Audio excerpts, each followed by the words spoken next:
It's April 4th, 1958, and another remarkable event is about to be uncovered by Arion, Rebecca, and Olly, the Retrospectors. There are a handful of instantly recognisable symbols in the world, including Nike's swoosh and the Christian cross, and for better or more probably worse, the Nazi swastika. But one logo to join that club comparatively recently was the peace sign, which made its first appearance today in history in 1958. But its designer originally meant it to convey something slightly different to peace. So if you're listening in the UK, you will know this sign as specifically the logo of the Campaign for Nuclear Disarmament, CND, and that's the origins that it had on this day in history in 1958. But if you're listening particularly in the States, you may just think of it as a sort of generic peace sign that you might associate with hippies or with Volkswagen camper vans, that sort of Forrest Gump-style anti-Nixon protest scene that you imagine in your head. The little circle with an upside-down tree in it. And probably you have no idea where it originated, but it did originate here in Britain with a very specific purpose in mind. Yeah, it was designed by the artist Gerald Holtom as a symbol for use in the first Aldermaston March, which would become a yearly march. This was the first one, every Easter from London to the Atomic Weapons Research Establishment in Aldermaston in Berkshire. That's 52 miles.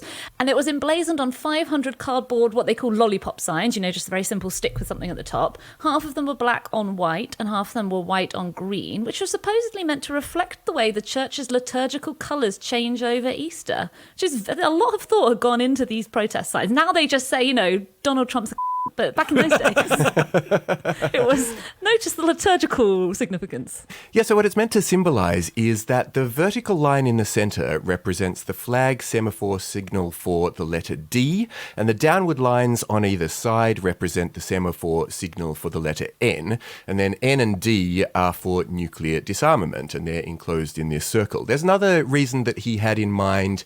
He thought about the image of Goya's The 3rd of May, which is that quite famous painting of a peasant before a firing squad, and he sort of has his arms out in this sort of position of despair. As it happens, Holtom imagined him with his hands kind of down by his sides, like on the peace symbol, but actually in the painting he's got his hands very firmly up, so he must have misremembered it. I feel like if it inspired you that deeply, wouldn't you check again before you actually did the design? Yeah.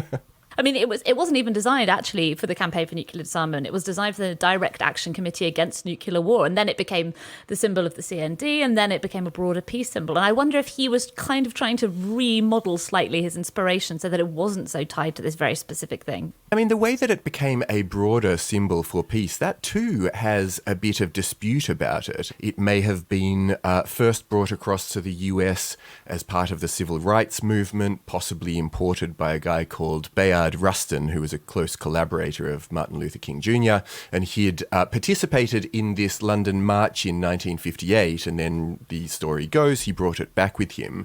There's another story, which is that the buttons with the symbol on it that were handed out on the day, they were imported into the US in 1960 by a guy called Philip Altbach, who was a freshman at the University of Chicago. But even that looks like a guy trying to shoehorn himself into history a little bit, because basically the idea seems to be that the truth of it is that it sort of started being picked up by other people for use, particularly in the protests against the Vietnam War, as a kind of general symbol for, what do we want? No war. That's this is it, isn't it? It's anti-establishment, isn't it? It's not used by the authorities. I think that's the thing that delineates it, and that's why it kind of went viral. Because it's not as if there wasn't already a very popular peace symbol, which is the olive branch, right? Yes. I mean, the olive branch is in the Great Seal of the United States in 1782. It's in the United Nations flag in 1946.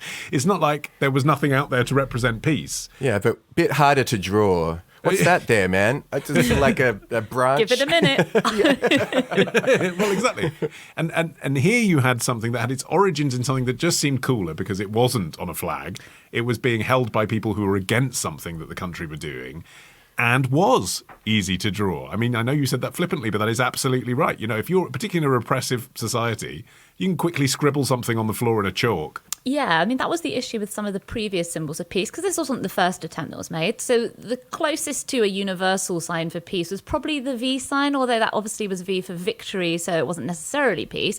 That was popularised in 1941 by Victor de Lavallee, who was a Belgian MP who had fled to London, and he was broadcasting back to Belgium from London. He suggested V as a rallying sign, and then obviously it was co-opted by Winston Churchill and the Allied powers generally. But again, that is hard to draw as a distinctive symbol. Like, how do you draw it without just looking like you've drawn the letter V? It's also such a particular version of peace. Like, the V symbol is peace on our terms.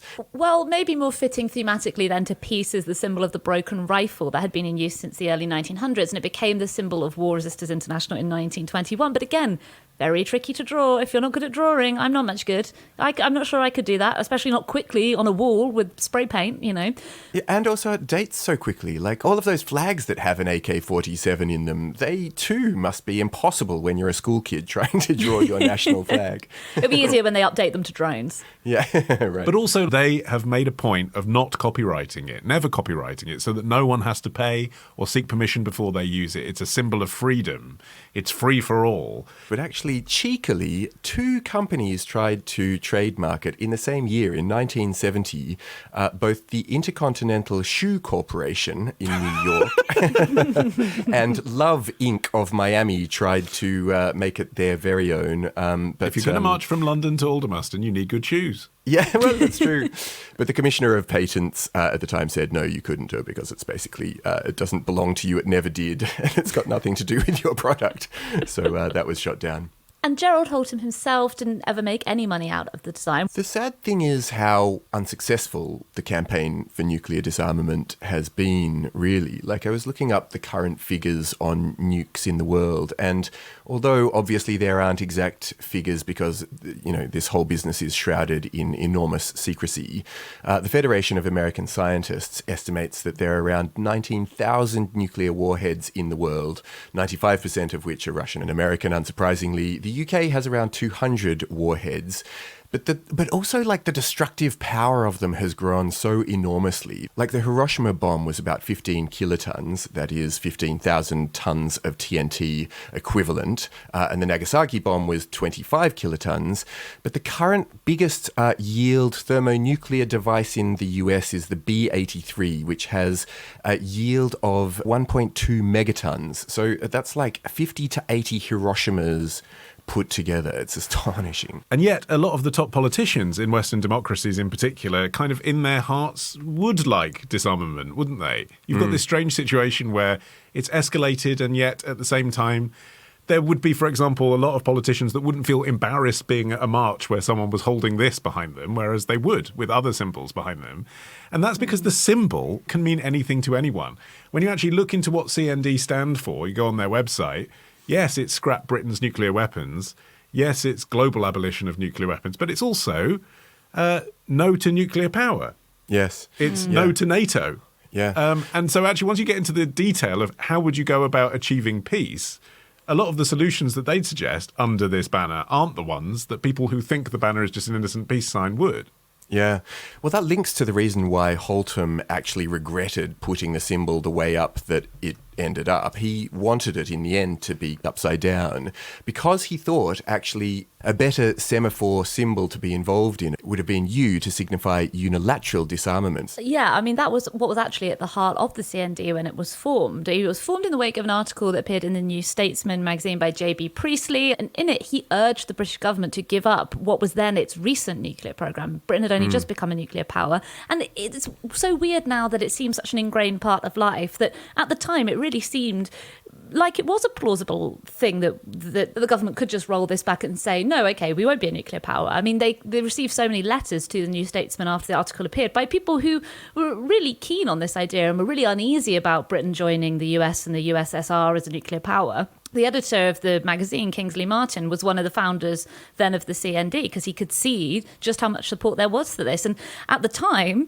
the group seriously believed that disarmament could be imminent. That's the part that it seems so strange to me now. You know, obviously we've all grown up in a world where, you know, countries have had nuclear weapons and there's no sign of them giving them up. But Labour were predicted to win the 1959 election. In the end, they lost. But the campaigners genuinely thought if Labour got into office that this would be what they would do. And there were lots of Labour politicians and members in the CND ranks.